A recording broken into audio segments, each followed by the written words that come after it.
Tu veux quoi, que je fasse une photo? Ouais, je veux une photo. Je vais immortaliser ce moment.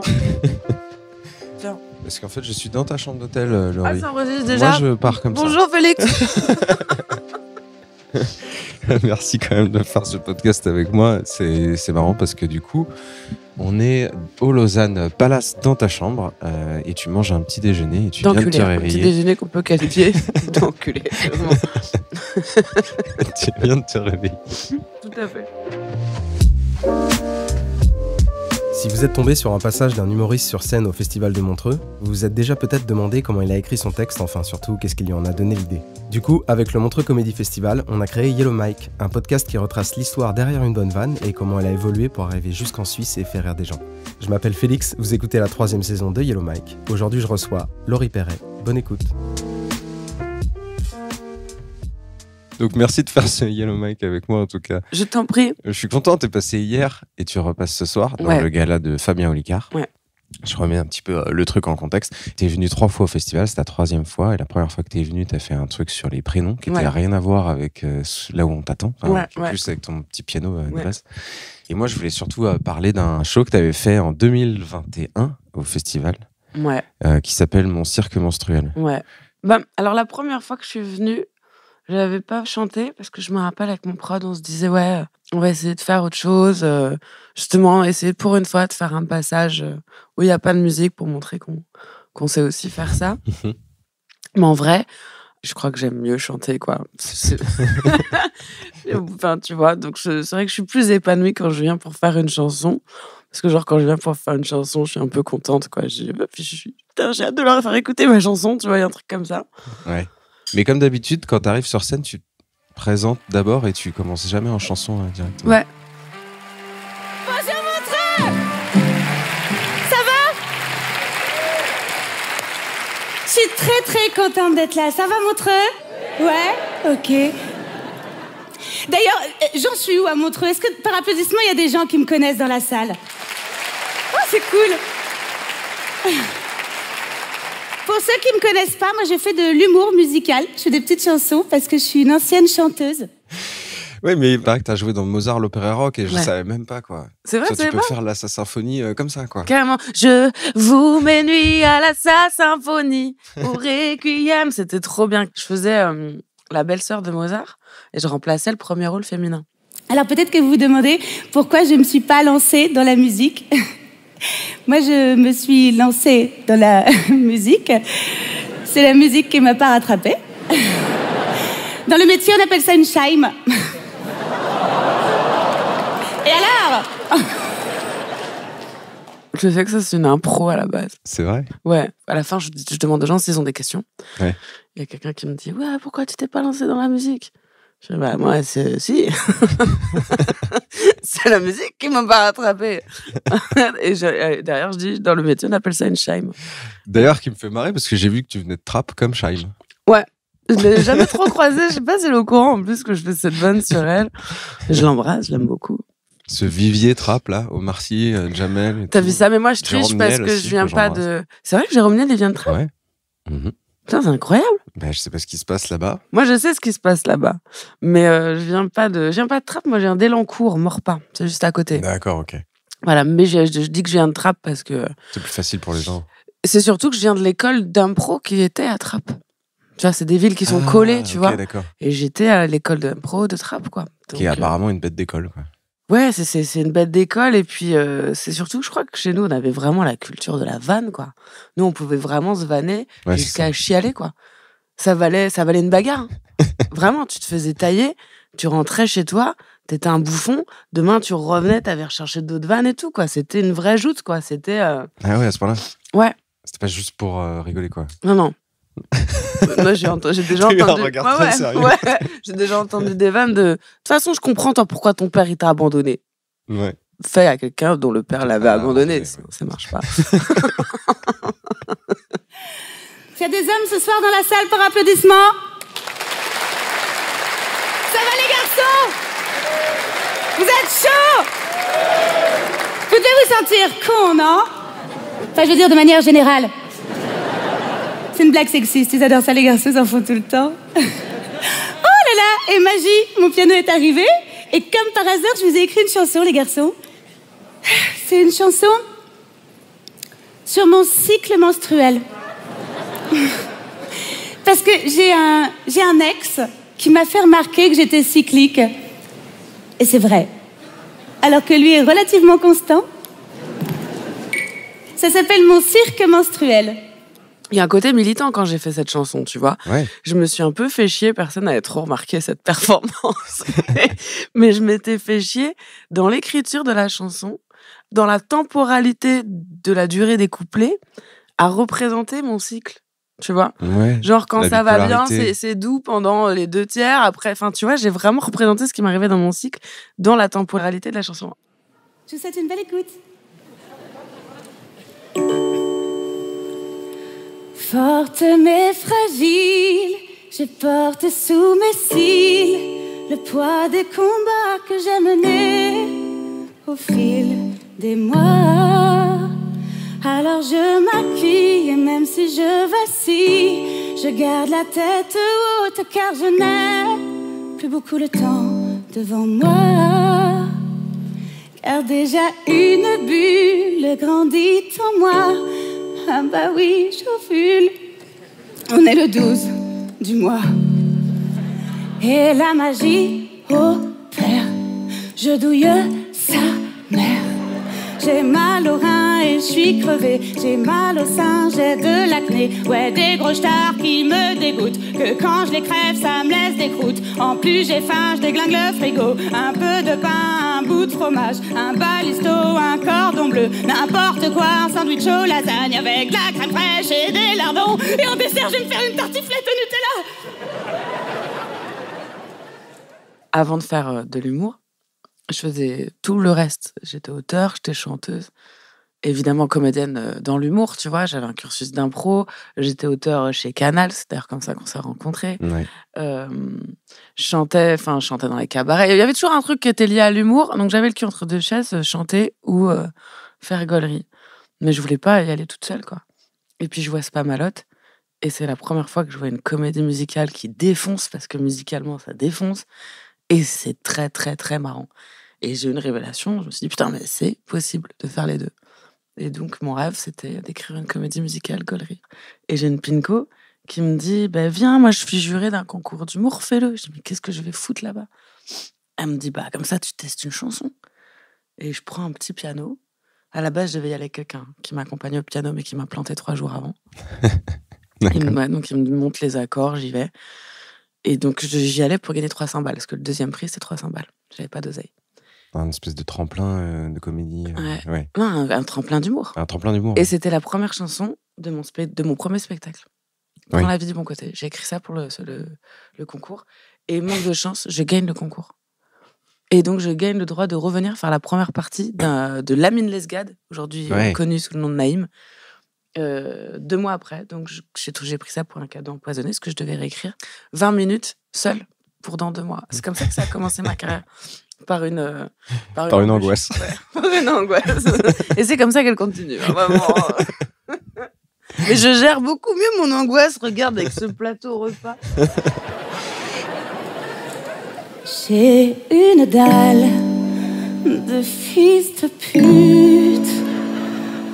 Et puis ça passe, tout semble s'apaiser, ça me donne envie de profiter. Car je sais que rien ne peut durer, c'est ce que la vie m'enseigne. Je saigne, et la magie opère, je douille sa mère. J'ai mal au rein, j'ai mal au sein, j'ai mal au dos et ferme ta gueule. Quoi, moi je me plains quand t'as un rhume, qu'en PLS faut qu'on t'intube. Pendant que je te parle, je perds 5 litres de sang. En plus des fois, il est même pas liquide. Et bah c'est ça, va faire un tour, va voir ta pute. Quoi ta mère, c'est bien ce que je dis, je suis bipolaire. Oh je t'emmerde, ok, wow, wow. Des fois, t'as des chansons qui viennent parce que je trouve une mélodie qui est jolie, donc t'essaies de construire. Là, j'avais vraiment... avec mon équipe, on se dit, tiens, faut créer quelque chose, faut rester actif, ça fait longtemps que t'as rien envoyé comme contenu. Et je suis chez WAM et je me dis que. Et puis je suis en train d'avoir mes règles et j'ai très mal au ventre. Et je me dis, tu sais quoi, je vais raconter ce truc-là. Parce que c'est quand même un truc de ouf. C'est vrai, le cycle menstruel. D'ailleurs, ma chanson s'appelle Le cirque menstruel. Oui, ouais. Je me demandais si c'était le nom qu'avait donné Montreux pour la vignette ou si c'était vraiment le titre de ta chanson. Ouais. Et après, mon personnage, donc là, je l'ai quitté, mais je l'adore, ce perso. Parce que je peux vraiment. Parce que, en fait, je trouve qu'on lui pardonne trop de trucs. Parce qu'elle a un truc où elle est mignonne, quoi, tu vois. Oui. Tu sens qu'il y a pas... Il manque il y a un truc qui manque dans le regard. Tu sens aussi que si tu commences un peu à lui dire ses 4 vérités, elle va claquer. Elle va claquer. Elle est très fragile. Mais tu sais pas. Elle est très fragile. Et donc, du coup, je trouve que je suis pas trop fan de la vulgarité. Enfin, si, j'adore la vulgarité, je dis n'importe quoi, bien sûr. Mais j'adore la vulgarité sur différents endroits, tu vois. Elle, j'aime bien sa vulgarité parce que tu lui pardonnes, justement, tu vois, elle a des accès de vulgarité. Il y a d'autres personnes qui ont d'autres vulgarités que j'aime bien, tu vois. Oui. Comme par exemple, avec Hakim Gemili, quand on était au Summer Tour, on avait un délire, on se disait vraiment des trucs horribles, quoi. Vraiment très hardcore. Genre, par exemple, petit déjeuner, personne n'a encore ouvert la bouche. Et Hakim, c'est un gentil garçon. C'est un vrai gentil. Bien sûr. Et donc, je croise Hakim au réfectoire de l'hôtel, quoi. Laurie, ça va ou quoi? J'ai dit, ça peut te foutre, fils de pute, va. Et ça, à 7h du matin, ça peut être un faux rire. Donc c'est faux, ouais, j'adore la vulgarité, en fait. Mais pas sur scène, pas genre... tu veux pas faire rire juste par une insulte, juste par subversif. Ouais, enfin, tu vois. La vulgarité fastoche, c'est relou, quoi. Ouais, c'est ça. Après, on tombe toujours tous un peu dedans, tu vois, sans doute que j'ai dû en faire parfois. Une manière pour toi. Parce qu'en fait, quand on te connaît dans la rue, enfin dans la vie, j'allais dire dans la rue, mais en vrai, oui. Pour les gens de la rue, la rue. T'es une Kaira. C'est pas vrai. Je suis un petit bonbon au miel. Non. C'est quand même un peu une Kaira. Ben, c'est vrai que je le raconte ça dans mon nouveau spectacle. Parce que j'ai du mal à aligner mes idées, c'est le matin. Mais mon premier spectacle, en fait, c'est ni plus ni moins la suite du concours que j'ai passé.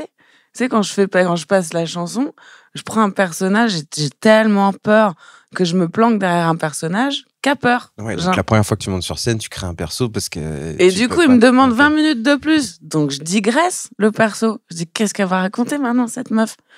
Et on m'a dit, putain, c'est vachement bien ce que t'as. Si t'as 3 fois 10 minutes, je t'emmène 10 jours au ski, tout payé avec ta gamine, t'as 3 fois 10 minutes. Je dis, bah ouais, de ouf. Bon, je les avais pas. Et c'est là que j'ai écrit 1, 2, 3. J'ai écrit 1, 2, 3 pour aller au ski gratos. Et donc, en fait, je n'ai cessé de digresser ce perso. 1, 2, 3, c'est une chanson sur l'accouchement. Voilà, c'est le nombre de... Tes doigts. Les siens. Ceux du gynécologue. Et donc, j'en arrive à ce que je te disais. Dans le nouveau spectacle, je raconte que j'ai effectué une transition. Que je suis une vraie femme que depuis très peu de temps. Parce qu'avant, j'étais une Kaira. Ah oui, d'accord. Voilà, pour ça. C'était très long. Je vais bouffer un peu. Pardon.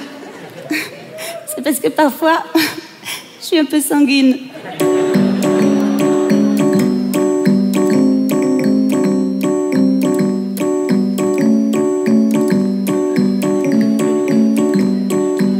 Je galère parce que j'ai des faux ongles.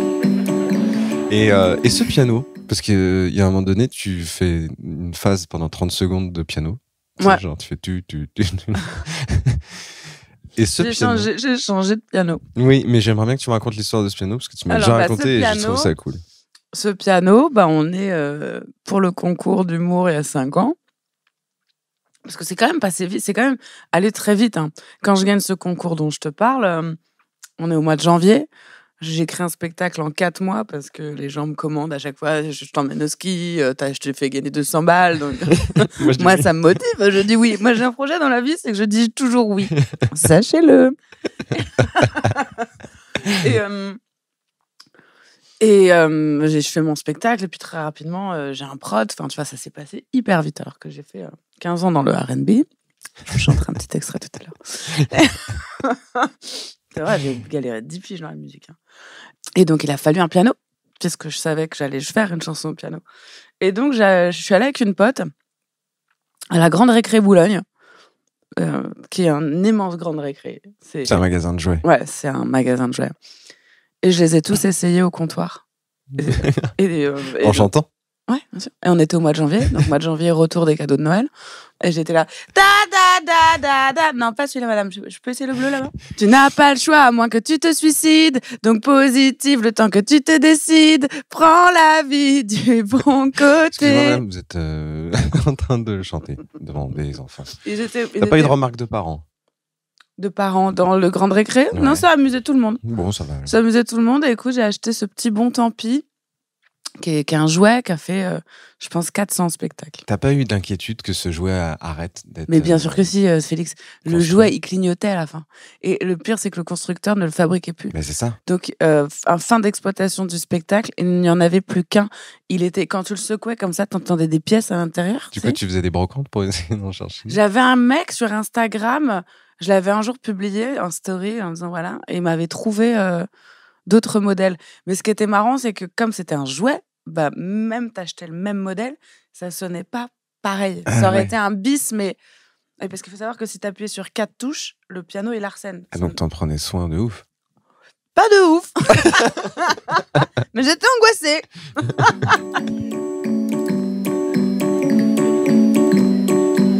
Je galère parce que j'ai des faux ongles. Et entre avoir des moignons ou pas me gratter le cul, j'ai fait mon choix.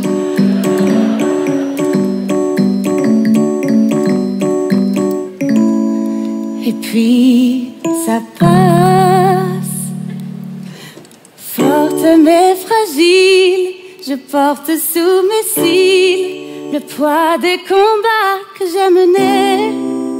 Et toi, ça va? Merci beaucoup, Montreux.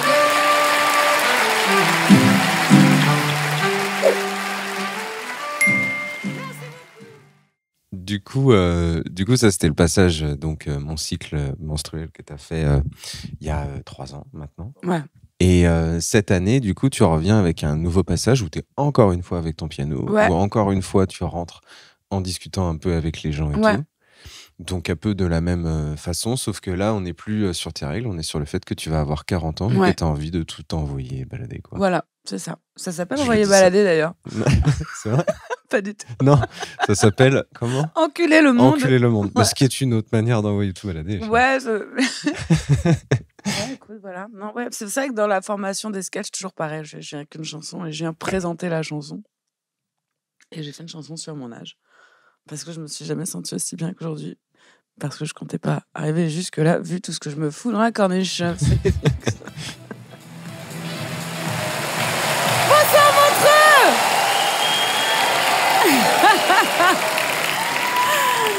Bonsoir, moi je suis venue vous chanter une chanson sur mon âge. Parce que je vais avoir 40 ans et que je me suis jamais sentie aussi bien qu'aujourd'hui. Déjà parce que je comptais pas du tout arriver jusque-là, vu tout ce que je me fous dans la corniche. Ah non, moi je vous dis la vérité, je pense que si j'avais fait un AVC, personne ne s'en serait aperçu. Problème de motricité, discours incohérent, paralysie faciale, pour moi c'est plus ou moins les symptômes d'un samedi soir, quoi. C'est vrai que je bois trop, je sors trop, je m'en mets tellement plein la pomme que avant j'aimais bien dire ouais, c'est pas des soirées que je fais, c'est des accidents de bagnole. Vanne que je ne fais plus pour des raisons évidentes de Pierre Palmade. Et en plus, il vient de m'arriver un truc super depuis quelques mois. J'ai obtenu la garde alternée. C'est incroyable, la garde alternée, mais moi, je vous avoue que ça me fout dans une merde fluo. Ouais, parce que du coup, t'as vraiment 40 ans dans 3 mois? Ouais. Ou c'était pas la romance, quoi. C'est vraiment... Le 13 février, ouais. Ok. Et je pourrais adapter la chanson. Parce que je viens d'avoir 40 ans. C'est pas vrai! Pas vrai. Non, c'est que toi, quand t'adapteras la chanson. Après, il est tôt. Premier degré. Il est très tôt. Il est très tôt, il est au moins 10h40. Joyeux anniversaire. Je viens d'avoir 40 ans, mais là, genre là maintenant, putain, mais c'est dingue. Moi, je voudrais qu'on parle d'un truc. Tu dis, je viens d'avoir un truc super, je suis en garde alternée. Ouais. Et je trouve ça intéressant parce que, rien à voir, mais j'avais vu un peu le même thème dans le truc Désordre de Florence Foresti. Ouais, elle est un peu comme ça au début. Okay. Et je voulais en parler parce que... Parce que tu essaies d'obtenir la garde alternée. Non, pas du tout. Mais je trouve ça hyper intéressant comme sujet. Parce que tu sais, il y a de plus en plus de gens qui se séparent en fait. La garde alternée, mais c'est un délire de ouf. Hein. Et je voulais avoir ton point de vue clairement là-dessus, quoi. Écoute, j'adore passer du temps avec ma fille. Je l'aime, j'embrasse. Je l'aime, j'embrasse. Je suis très contente quand elle rentre. Je suis très contente quand elle part. Non, c'est un mode de vie, en fait. En vrai, en plus, je fais la maline, mais je suis archi relou. Hein. Moi, je l'appelle tous les jours. Ma fille, elle en a très ras le cul de moi, hein, vraiment. Elle fait quoi encore? Non, bah bonjour déjà, ça va? C'est compliqué parce que t'es plus au courant de tout. Il y a toute une vie qui se passe sans toi. Déjà qu'à l'école, t'étais déjà plus au courant de tout, tu vois. Ça m'emmerde. Moi, j'aimerais bien être assise à côté d'elle dans la classe et tout, tu vois. Donc, je suis un peu une daronne collante. Mais bien sûr que pour tout ce que j'ai à faire, à accomplir, et tout ce que j'ai envie de faire et d'accomplir, c'est chouette. Et puis, c'est surtout chouette pour elle, pour son équilibre. Parce que elle aime follement son père, et ce qui est totalement normal et logique. Il est très, très gentil avec elle, mais il était un peu loin géographiquement. Donc, je sais qu'elle en souffrait beaucoup. Elle souffrait déjà de ne pas avoir les deux parents sous leur toit, parce qu'on minimise ça aussi, tu vois, on en rigole et machin, mais il y a des fois où c'est un peu dur, il faut consoler, il faut expliquer.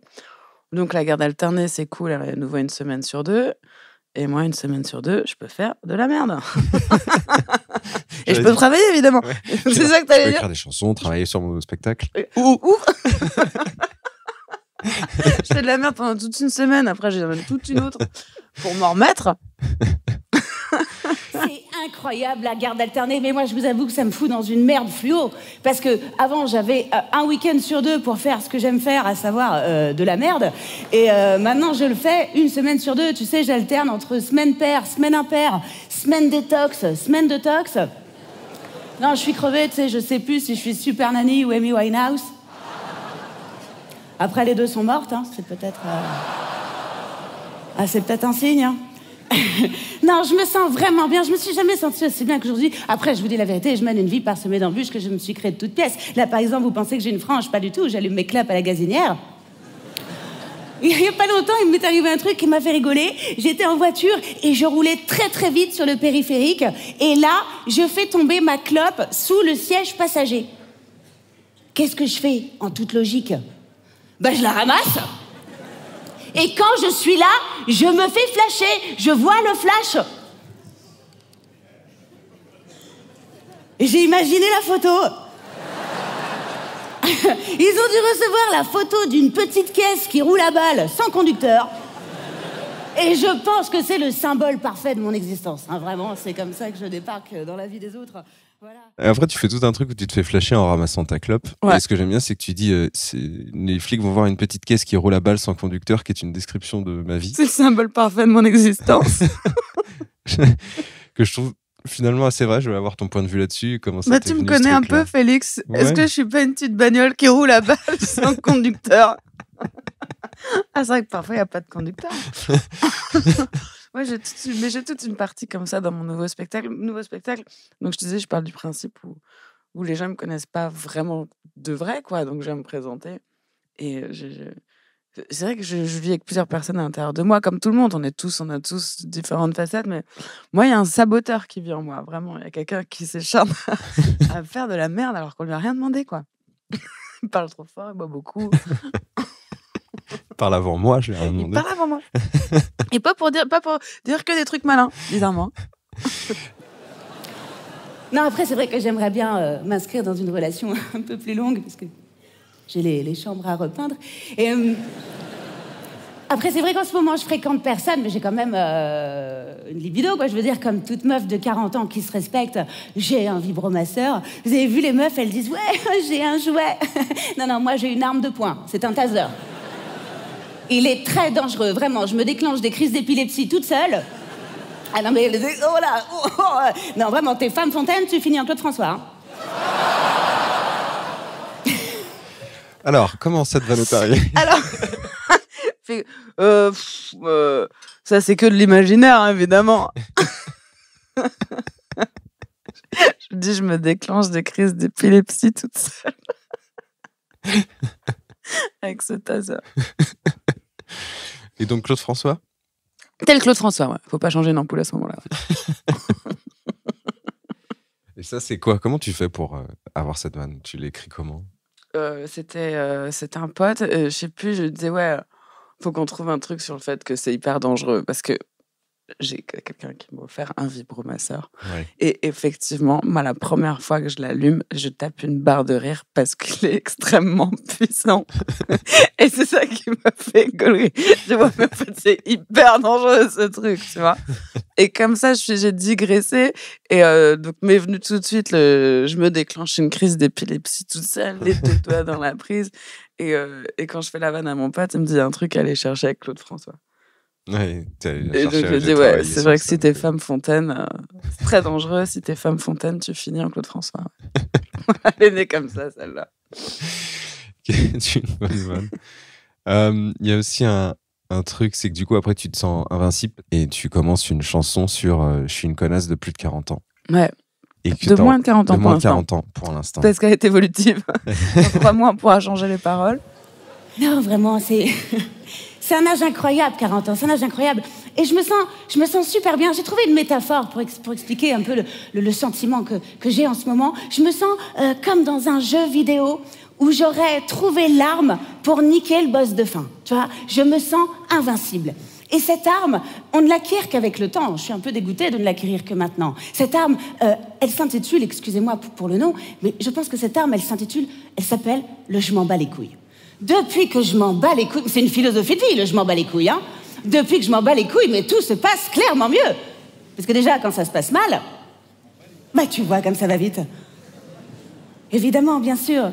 40 ans, c'est un âge paradoxal où parfois on se sent trop jeune pour des trucs, trop vieux pour d'autres trucs. J'ai une carte Truffaut, je me dégoûte. Mais on s'en bat les couilles. Est-ce que tu trouves qu'effectivement, une femme à 40 ans, elle a besoin d'extérioriser un truc de bas les couilles? Un peu comme une espèce de crise de la quarantaine. C'est exactement ce que j'allais dire. Je crois que c'est peut-être ça, la crise de la quarantaine. Mais moi, je suis vraiment en train de vivre un truc... je suis vraiment en train de vivre ce que j'ai écrit, tu vois. J'étais beaucoup dans le regard des autres. Est-ce que ça plaît? Est-ce qu'on m'aime bien? Est-ce que... chercher l'approbation, quoi. La validation. Et c'est vrai que c'est comme je dis, quoi, c'est une arme qu'on acquiert qu'avec le temps. Je m'en bats les couilles. On met du temps à s'en battre les couilles. Ouais. Et une fois qu'on s'en bat les couilles, mais la libération, quoi. Tu te dis.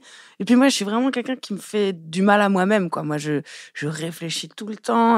C'est peut-être pour ça que je picole et que c'est vrai que je fume souvent des pétards le soir parce que sinon je refais ma journée. Pourquoi j'ai fait ci, pourquoi j'ai fait ça? J'aurais peut-être dû dire ça comme ça, tu vois. Je suis dans les Anglais appellent ça l'overthinking, tu vois, où t'es tout le temps en train de ressasser.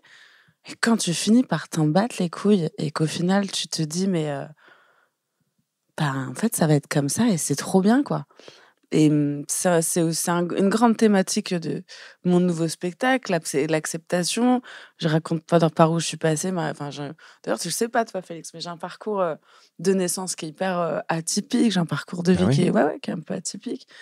Et c'est-à-dire je suis. On reviendra. Ouais, on reviendra, mais je suis pas née comme les gens. Je raconte que je suis née. C'est vrai, je suis née d'insémination artificielle au Black. Donc, il y a toute une enquête qui court sur le gynécologue, de comment il a fait son truc et tout. Et puis, un parcours familial qui est un peu compliqué, tu vois. Mais bon, bref, au-delà de ça, ça a créé vraiment une quête identitaire, une quête aussi d'amour, parce que je ressemblais pas aux membres de ma famille, machin, tout ça. Donc là, moi, je suis en train de vivre une libération où ça y est... Déjà, je raconte que ça va mieux parce que j'ai rencontré quelqu'un. D'accord. Et c'est moi. et donc, le je m'en bats les couilles, c'est le déclencheur, quoi. Ouais. Tout ça, c'est lié, quoi. Mais c'est peut-être ça, la crise de la quarantaine. Moi, j'ai l'impression de vivre un truc super. Et j'invite vraiment tous les gens à... Ouais, et puis c'est peut-être juste une étape de ta vie où tu as besoin de recentrer sur ce qui te fait kiffer, toi, avant de passer à un autre truc. Et puis, c'est pas un truc non plus d'égocentrisme où je suis et moi je, mais en tout cas ce truc de s'autosuffire, de se dire là moi j'ai qu'une hâte, c'est de rentrer chez WAM, faire mon petit feu de cheminée, de me regarder ma petite série, tu vois, plutôt que... Ouais, moi je voyais pas ça comme une forme d'égoïsme auprès des autres, je voyais plutôt ça comme une forme d'acceptation de ses propres envies personnelles, quoi. Exactement. Que ce soit la même chose, t'es pas obligé d'envoyer chier tout le monde. Tout ça enculé.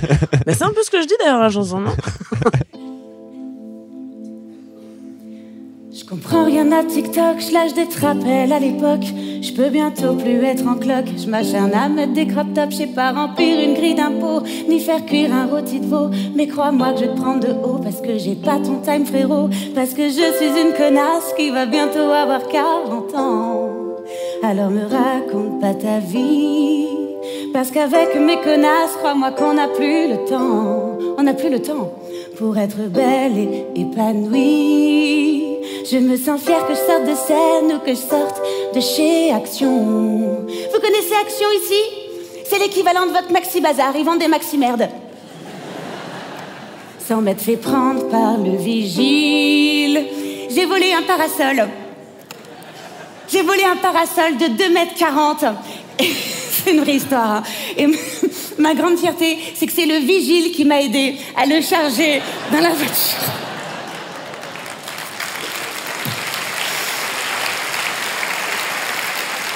Non mais en plus, pendant la manip, j'étais pas bien parce que ça se voyait que j'avais volé. C'est sûr qu'il a vu que j'avais volé. Mais je pense qu'il s'est dit, bah, ça débarrasse. J'adore voler des trucs dans un magasin, Félix. C'est vrai. Ouais, mais tu sais... Depuis que t'as 40 ans, vous avez toujours été... Non, depuis toujours. Je le raconte dans le spectacle. J'aime bien, tu sais, quand t'as... Mais déjà, dans les grosses enseignes, ça fait de mal à personne, tu sais, franchement. Oui, ouais. je vois ce que tu veux dire. Tu vois, ça passe un peu inaperçu. Et puis, quand tu déballes tes courses, t'as l'impression qu'ils t'ont fait un petit cadeau, quoi, tu vois. C'est ta manière de combattre l'inflation. Exactement. Après, je dis que j'essaye de... Je ne vole pas devant ma fille. Pas du tout pour des raisons d'éducation, mais parce qu'elle me balance cette connasse. Maman, tu l'as pas mis sur le tapis? Oh la Pouki.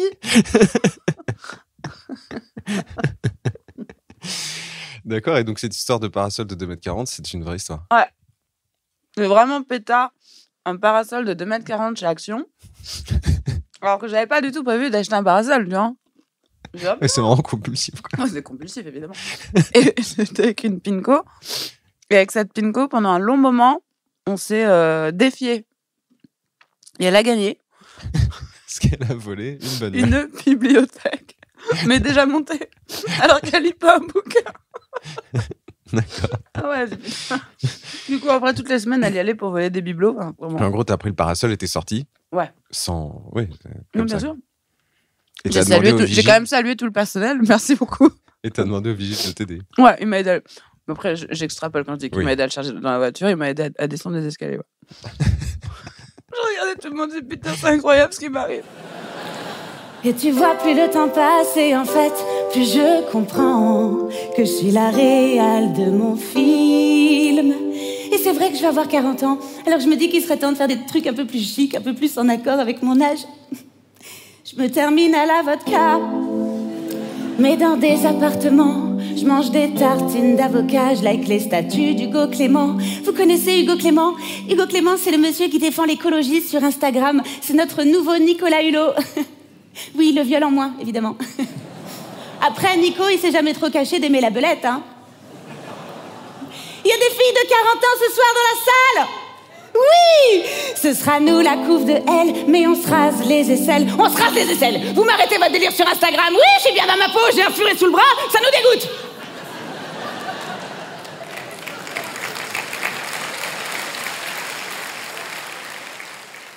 Oui, non, après, cette vanne, je la pense sans la penser, si tu veux. Chacun, parce que je dis, voilà... Les femmes de 40 ans, dans la chanson, ça fait « Ce sera nous la couve de elle, mais on se rase les aisselles. Vous m'arrêtez votre délire sur Instagram, je suis bien dans ma peau alors que j'ai un furet sous le bras. Ça nous dégoûte. » Et bah voilà, je pense vraiment ce que je dis, quoi. Moi, ça me dégoûte, personnellement. Mais pour autant... Après, voilà, si quelqu'un a envie de se laisser pousser les aisselles, grand bien lui fasse. Oui. Après, quand j'allume Instagram et que je vois des aisselles, bah là, par exemple, le petit déjeuner, c'est un non. Et je sais que... Mais des aisselles d'hommes, par contre... Ça me dégoûte tout autant. Oui, c'est ça. Ah oui, ça me dégoûte tout autant. Voilà. Les aisselles sur Insta, non. Voilà. Les mecs, rasez-vous les aisselles aussi, quoi. Peut-être pas raser à blanc, tu vois, mais... Voilà. Le furet sous le bras, c'est pas possible. Ni pour l'un, ni pour l'autre, ni pour personne. Moi j'affiche ma réussite presque autant que ma cellulite, parce que je suis une connasse qui va bientôt avoir 40 ans. Alors me raconte pas ta vie, parce qu'avec mes connasses, crois-moi qu'on n'a plus le temps pour être belle et épanouie. On n'a plus le temps. Tic-tac, tic-tac, les injections c'est maintenant les meufs. Ah bah oui, c'est ça l'astuce, c'est qu'il faut prendre le problème à temps. Voilà, on fait pas comme madame, on n'attend pas de rouler sur la jante.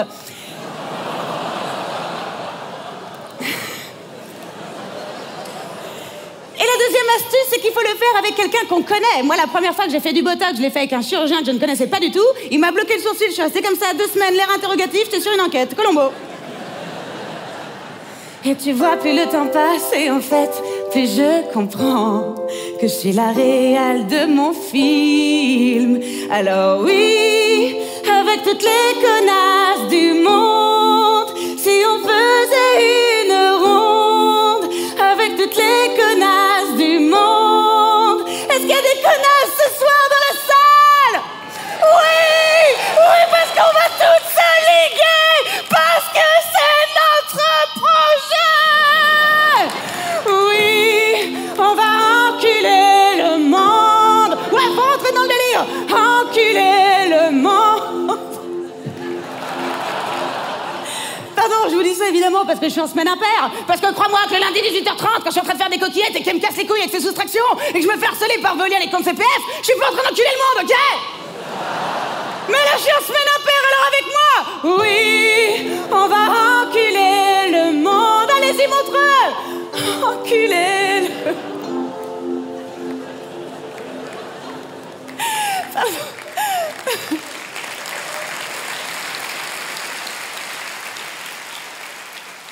Donc tu vois, comme la première fois où on excuse un peu cette mère de famille proche du burn-out, là on excuse aussi un peu cette crise de la quarantaine où toi-même tu sais que tu vas... Tu serais pas en train de dire que c'est ma marque de fabrique? Non, je dis simplement si, que c'est ma marque de fabrique. Ouais, enfin c'est que si la manière dont tu utilises cette comédie-là et qu'au final je pense que ça te fait kiffer, sinon tu ne taperais pas 50 spectacles en faisant ça. Et, en fait, tu vois, c'est vrai que... Tu peux pas faire 5 ans de show avec une vanne qui te fait pas rire, quoi. C'est évident, ouais. Tu vois ouais, c'est évident. Parce qu'en fait, limite, moi, ça me... C'est bizarre, hein. Mais limite, ça me heurte de moi-même d'entendre le mot « enculer le monde » et de savoir que j'ai écrit une chanson « enculer le monde ». Mais quand je la chante, dans la manière de le faire et dans les petites vannes qui désamorcent derrière, justement, oui, là, je vous dis ça parce qu'on est en semaine paire, ça légitime... si tu veux, si ce serait chanter « enculer le monde » pour enculer le monde, ça me dérangerait de le faire, tu vois. Ouais. Alors que là... c'est le packaging de la meuf qui sait... C'est juste quelqu'un qui a besoin de crier, qui va enculer Exactement. le monde, sans forcément le faire. Et puis, c'est marrant, c'est que quand je sors du spectacle, t'as toutes les meufs qui viennent me voir, qui me disent « Putain, mais merci, nous aussi, on est des connasses de 40 ans, et on va enculer le monde, et on s'en bat les couilles. » Je dis « Ouais, elle est hyper vulgaire, mon spectacle. » Et tu les vois mettre des gifles aux gens. Ah, qu'est-ce qui se passe? Mais ce qui est drôle, c'est qu'une femme de 40 ans, en crise de la quarantaine... elle a envie, mais c'est pas grave, tu vois. Alors que le PDG total, oui. Alors que le PDG... Je dis pas que des trucs faux, hein, finalement.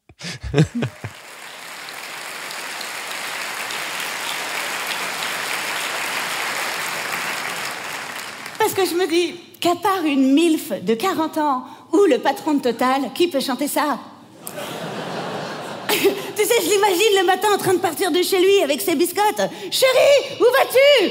Oui, je vais enculer le monde, on va enculer le monde, on va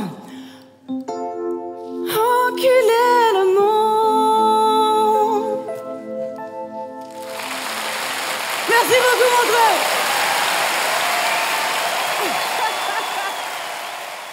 Parce que je trouve cet âge, il est très marrant. 40 piges... je dis que c'est un âge très paradoxal où tu te sens trop jeune pour des trucs et trop vieux pour d'autres trucs, dans une espèce de cul entre les deux, entre deux chaises, mais on s'en bat les couilles. Et donc tu commences à chanter et là, tu sais, une espèce d'émulation qui vient chez la meuf et ouais, c'est cool et putain, mais on va tous les baiser. C'est la meuf qui s'est un peu enflammée, quoi. Bah c'est ça, parce que tu reprends Macron quand même. Tu paraphrases Macron. Tu veux que je te raconte un truc, Félix? Bah oui. Je le connais. Donc, cette chanson qui s'intitule, j'ai du mal à la titrer pour l'instant, elle s'appelle 40 ans, mais parce que je veux pas la déposer à SACEM en mettant Enculer le monde, mais je crois que je vais faire ça. Et j'ai été appelée par l'ONU pour participer à un gala de charité. Il y avait Macron dans la salle? Attends, c'est la semaine prochaine. Et ils m'ont appelé, ils m'ont dit voilà, on a entendu parler de votre travail, on voudrait que vous veniez chanter une chanson. Je vais aller leur chanter, se faire enculer le monde, qu'on va enculer le monde, que les meufs de 40 ans vont enculer le monde à l'ONU. Il n'y a vraiment pas de pilote dans cette voiture. Je confirme. Ça va être très marrant. Du coup, tu crois qu'il sera là quand il va avoir C'est notre projet? Mais franchement, j'ai trop hâte. Il y a aussi un truc... Tu crois qu'il va se marrer? Parce que c'est notre projet. S'il est entouré de gens politiquement et que ça se passe bien, il sera obligé. Il sera obligé. Bah oui, c'est un gala de charité. J'espère qu'il sera là parce que... Tu toucheras plus jamais de ça, c'était de ta vie. Ah bah écoutez, bon, j'aurai un petit contrôle fiscal dans pas longtemps. Et on l'embrasse. Écoute, c'est trop bien. Et juste parce qu'on a bientôt fini, tu avais fait aussi un premier spectacle, un premier passage où tu parles des prénoms. Sans aller trop loin dans ce passage-là, moi, il y a un truc qui m'intéresse, c'est que du coup, tu parles de ta fille, et ta fille, elle a quand même une place importante de ouf, en fait, dans ta vie, parce que c'est elle qui t'a donné ce personnage de maman, c'est elle qui, au final, t'a donné pas mal de vannes sur le spectacle et tout. Voilà, là, tu parles aussi des semaines impaires et paires, donc elle influence vachement ta vie, alors que t'as dit que c'était pas un accident, mais en tout cas que c'était pas c'était un accident, on peut le dire, c'était pas... j'étais en train d'essayer de me séparer de son père, on était déjà... plus trop amoureux, on s'est jamais trop embrouillé, mais on n'était plus amoureux, on était un couple qui s'était rencontré jeune, tu vois, un amour de 10 piges, mais qui a commencé à 20 ans, tu vois. Et donc, bref, ça m'est tombé dessus, et c'était pas prévu parce que moi, j'étais intermittente, et puis je vivotais, tu vois, un coup, j'étais chanteuse, un coup, j'étais comédienne, et quand t'es intermittente un peu de seconde zone, t'as toujours peur que le plan qui tombe, t'as toujours cette volonté d'être dispo au cas où qu'il y ait l'opportunité. C'est très difficile d'arrêter le temps et de se dire là, je fais un bébé, tu vois. Alors que ta carrière n'a pas commencé. Et donc, quand ça m'est tombé dessus, je me suis dit, mais si merde, quoi. Je crois que les meilleurs trucs de ma vie, c'est des trucs que j'ai pas décidés. Je suis incapable de prendre une décision. Moi, tu me fous à la borne du McDo, je sais pas quel menu je dois prendre, le bleu, le rouge, le machin. Je sais pas faire un choix parce que j'ai l'impression que dès que je fais un choix, c'est de la merde. Après, j'ai ce truc de culpabilité, mais qui revient à ce que je disais tout à l'heure sur l'overthinking, le fait de toujours s'en vouloir, de toujours réfléchir et machin. Donc, les décisions, c'était des choses qui étaient difficiles avant pour moi. Et quand ça m'est tombé dessus, mais c'était la meilleure chose qui me soit arrivée, c'était une évidence. J'ai toujours su que j'étais née pour être mère. Même en sachant que la famille allait pas forcément tenir. Non, mais parce que je savais aussi que c'était quelqu'un de bien, le père de ma fille. C'est important, c'est marrant. Je trouve ça hyper important, ce truc-là. Tu sais pas de quoi la vie va être faite. Il faut toujours réfléchir. Mais tu sais que si jamais il se passe quelque chose, faut être hyper heureux que ton partenaire soit le parent de ton enfant. Je pense que c'est le plus important. Je suis tout à fait d'accord. Moi, le père de ma fille, des fois, on s'embrouille et tout ça, tu vois. Évidemment, c'est pas tout rose. Et puis, je fais des petites vannes parfois par-ci par-là. On prend plein sa gueule. Mais là, il connaît. C'est évidemment l'école de la rue, t'as eu. Non, c'est important. Donc, non. Quand bien même, je savais que ça durerait pas toute la vie, j'en étais un peu consciente dès le début, tu vois. Mais quand je suis tombée enceinte, je lui ai dit, écoute, je l'ai invité au resto. Je suis partie acheter des baskets chez Foot Locker, des bébés baskets. Et je lui ai dit, tiens, j'arrivais même pas à parler, tu vois. Il me dit, mais non. Je dis, ouais. Je dis, écoute, moi, je vais avoir un bébé. On fait ce que tu veux. On peut rester ensemble. On peut vivre ensemble, aller voir ailleurs. On peut se séparer. Mais moi, perso, je vais avoir un bébé.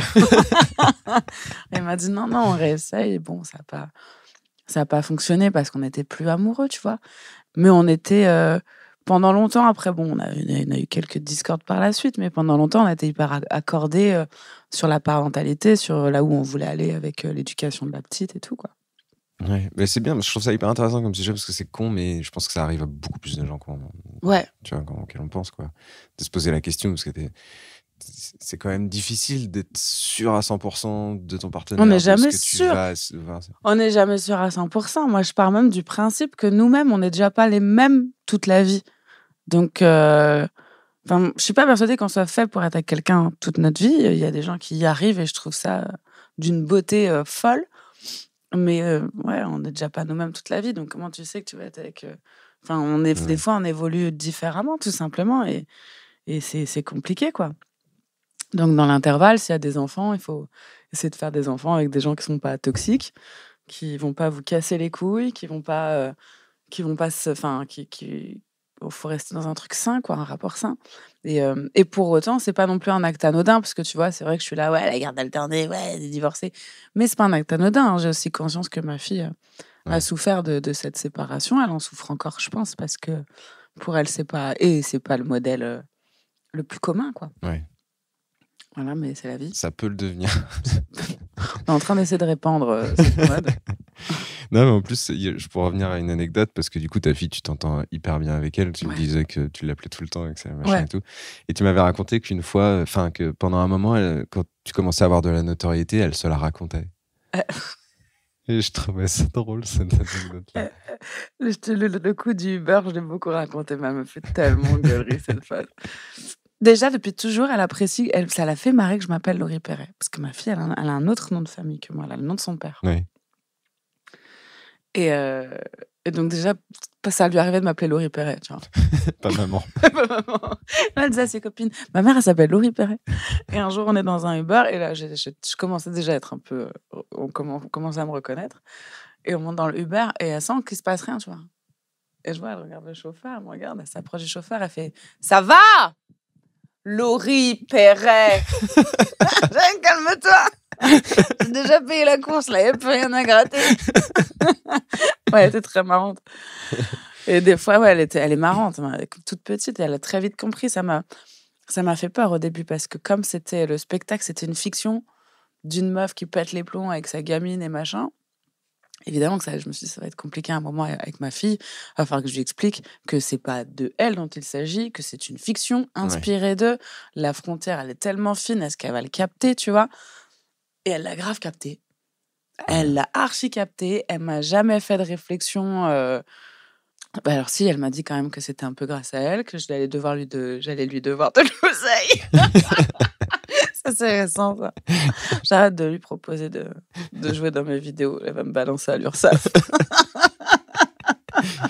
Mais elle est très marrante, ouais. Et des fois, elle trouve des vannes. Elle me dit ça, tu peux le mettre dans le spectacle. Merci beaucoup, Laurie. J'ai juste une petite dernière question pour toi. Je sais que c'est pas forcément simple, mais... Qui est ton père? non, mais j'aime bien finir le podcast avec un passage qui n'est pas le tien et d'un autre humoriste qui serait passé à Montreux, pas forcément dans ton gala, ça peut être dans toute l'histoire de Montreux. J'ai pas révisé. T'as pas révisé.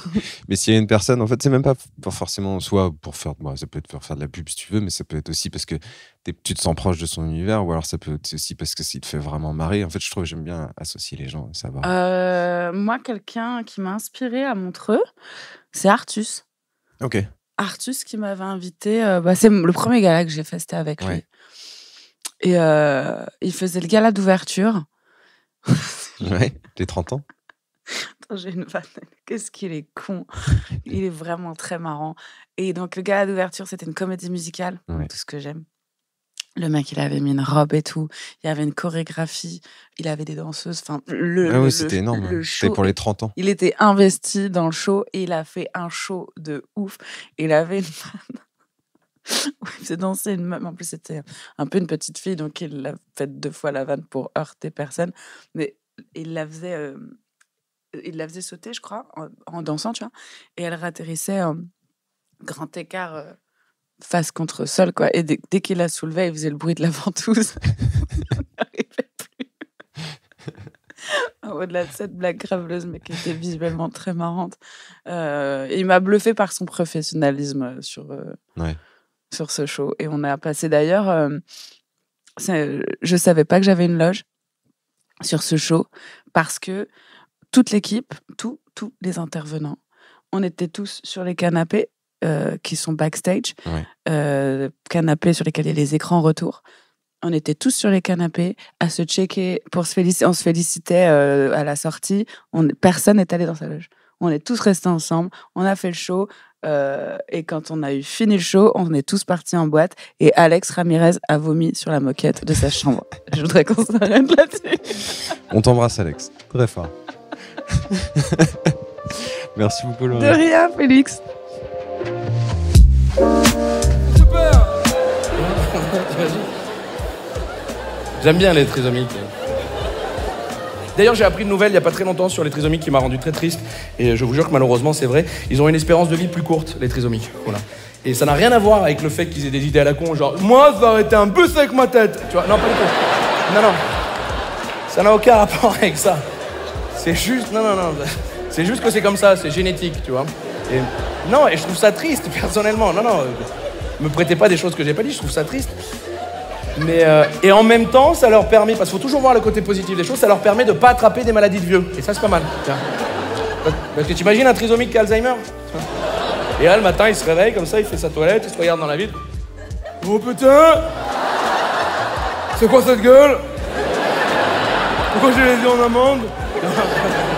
Oh, qui s'est caché dans mon pyjama ? Tu vois ? Non, mais tu vois. L'avantage, c'est que ça sera coupé au montage, tout ça, donc on s'en fout, quoi. On est tranquille. Non, mais je trouve ça bien, mine de rien, les jeux handisport, parce que, en fait, toutes ces choses qu'on fait pour adapter les handicapés, c'est pour les considérer comme des gens normaux, ce qu'ils sont. Tu vois. Donc si c'est des gens normaux, on a le droit de les vanner aussi, ça va avec, c'est logique. Moi, il y a une seule classe de la population que je trouve qui ne sont pas des gens normaux, c'est les rugbyman. Les hockeyeurs, pour vous, c'est un peu la même espèce. Ouais. Non, moi j'ai fait du rugby, j'ai fait 10 ans de rugby, d'accord ? Ouais, j'ai fait du sport, je vous emmerde. Non, ça va. Hein ? Après, j'ai mangé mon équipe et on a arrêté. Voilà. Mais en tout cas, j'ai fait du sport. Et tu sais, les rugbyman, ils sont pas... C'est comme les hockeyeurs, ils sont pas comme tout le monde, tu sais, ils sont un peu... tu vois, ils se font des blagues qu'il y a qu'eux qui comprennent. Tu vois, toi, personne normale, tu fais une blague, c'est tache, pistache. Oh, on a bien rigolé. Tu vois, ça, c'est une blague de personne normale. Un rugbyman, il te dit, putain, hier j'étais chez Alain, je me suis endormi sur le canapé complètement bourré, je me suis réveillé, il m'avait chié sur le torse.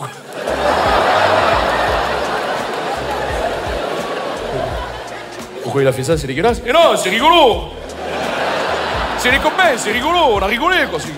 Ils sont cons, les copains. C'est comme l'autre fois, elle était en train de se branler tous ensemble. Quoi? Pourquoi vous faites ça? Parce que c'est un jeu, on met une biscotte et on se voit.